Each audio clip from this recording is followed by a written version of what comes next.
vamos conhecer quem foi Uzá. A história de Uzá é uma das mais trágicas e misteriosas da Bíblia. Ele foi um dos homens que participaram do transporte da Arca da Aliança, o objeto sagrado que continha as tábuas dos 10 mandamentos, o maná e a vara de Arão. A arca era um símbolo da presença e do poder de Deus entre o seu povo, e por isso deveria ser tratada com o máximo de reverência e cuidado. A arca havia ficado na casa de Abinadab, pai de Uzá, por muitos anos, depois que os filisteus a devolveram aos israelitas. Os filisteus haviam capturado a arca em uma batalha, mas sofreram muitas pragas e calamidades por causa dela. Eles entenderam que a arca era a causa dos seus males, e resolveram enviá-la de volta aos israelitas em um carro puxado por vacas. A arca chegou à cidade de Kiriat Jearim. Os homens daquele lugar a levaram para a casa de Abinadab, e consagraram seu filho Eleazar para cuidar dela.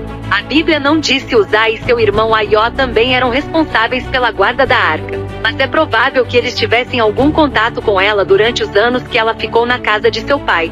O rei Davi, que havia unificado as tribos de Israel e estabelecido Jerusalém como sua capital, decidiu trazer a arca para a cidade santa.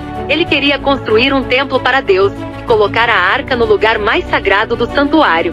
Davi reuniu 30.000 homens escolhidos para acompanhar o transporte da arca, e foi até a casa de Abinadab buscar o objeto sagrado. Foi aí que começou o erro de Davi e de Uzá. Em vez de seguir as instruções que Deus havia dado a Moisés sobre como transportar a arca, eles colocaram a arca em um carro novo de madeira puxado por bois. A Bíblia diz que somente os levitas deveriam carregar a arca, usando varas de madeira que passavam por argolas de ouro nas laterais da arca. Ninguém deveria tocar na arca diretamente, nem mesmo os levitas. Uzá e Aió foram designados para conduzir o carro que levava a arca. Eles saíram da casa de Abinadab com grande festa e alegria. Davi e todo o povo cantavam, dançavam e tocavam instrumentos musicais diante da arca. Eles estavam celebrando a presença de Deus entre eles, mas não estavam obedecendo à sua vontade. Quando chegaram à ira de Nacon, um acidente aconteceu. Os bois tropeçaram ou se assustaram com alguma coisa, e fizeram com que o carro balançasse. A arca estava prestes a cair no chão. Uzá, sem pensar 2 vezes, estendeu a mão para segurar a arca e evitar que ela se danificasse. Foi nesse momento que Deus se irou contra Uzá e o feriu com um raio. Uzá morreu ali mesmo, ao lado da arca. A morte de Uzá causou grande espanto e medo em Davi e em todo o povo. Davi ficou indignado com Deus, e se perguntou como ele poderia levar a arca para Jerusalém. Ele decidiu deixar a arca na casa de Obed-edom, um homem da cidade de Gate, por 3 meses. Nesse período, Deus abençoou Obed-edom e sua família por causa da arca.